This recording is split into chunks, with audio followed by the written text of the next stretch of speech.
Hey gang, what's up? Welcome back to another edition of the Fishing Teacher here, and really appreciate you guys making some time out of your day and spending some time with me checking the video out. And guys, today I'm going to give you some tips and advice on the versatility of the Zoom Speed Craw. This is one of the greatest all-time bass lures ever. It's been around a long time. There's a lot of different ways that you can use it and fish it, so we're going to get into that in today's video. Also, guys, big thank you to everybody out there that's taking the time to subscribe to the Fishing Teacher. You know, guys, we're gunning real hard to hit that 10,000 subscriber mark, and much appreciated if you guys could hit that subscribe button so you don't miss any videos there. So much appreciated.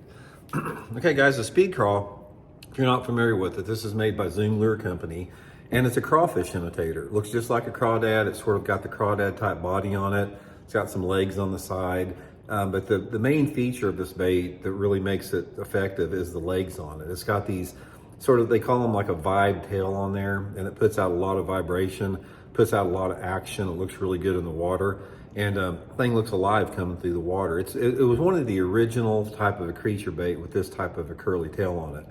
Now, guys, there's a lot of different ways that you can fish the Speed Craw. It's just up to your imagination. Probably the favorite way that most people fish it is just Texas rigging it. Normally on some type of anywhere between 1/4 to 3/8 ounce slip sinker.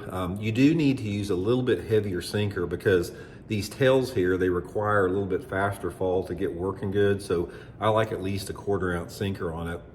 Guys, also, a lot of guys, they don't talk about it much, but they use this thing for punching down in Florida. They'll put like a 1 ounce sinker on the thing and they'll punch this into those mats. So the Speed Craw is an excellent pitching and flipping bait. And also, guys, I'll put the my Tackle Warehouse link in the description if you guys would like to pick up some. They got the Magnum Speed Craw, and this is the regular one here, the one that I prefer the most. So Texas rigging is a big way to catch them.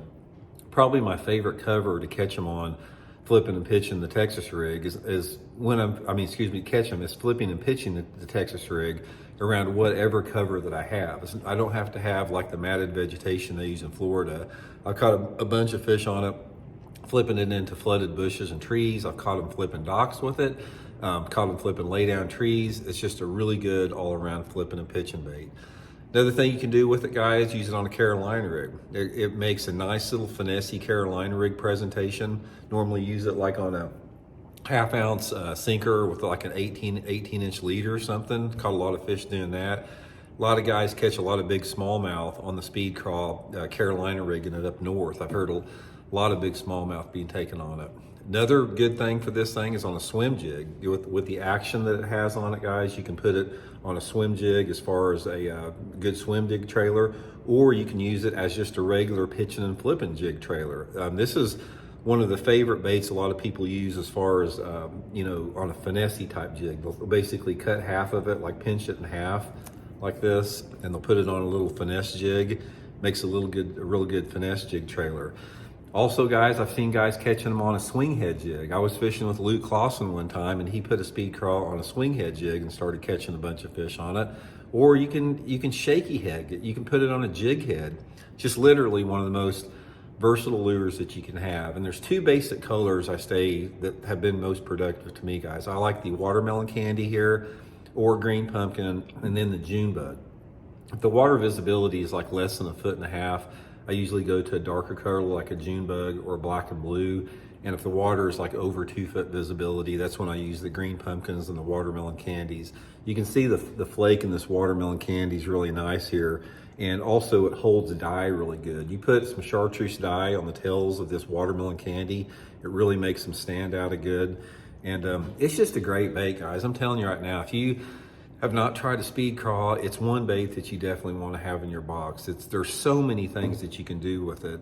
We did the video yesterday on the versatility of the brush hog, and there's twice as many applications on a Speed Craw as there is on a brush hog. There's a lot of things you can do on a brush hog, but the Speed Craw, when you start talking about it, using it as a flipping and pitching jig trailer or swim jig trailer, that opens it up even more. And I know guys that even use it on a chatterbait. They can take a white one, put it on a chatterbait. So it's one of those lures that does a little bit of everything. If you don't want to pack a lot of stuff, you know, put you some Speed Craws in there and you can do just a bunch of stuff with it. So anyway, guys, hope it helps you guys catch a few, and we'll talk later. See y'all.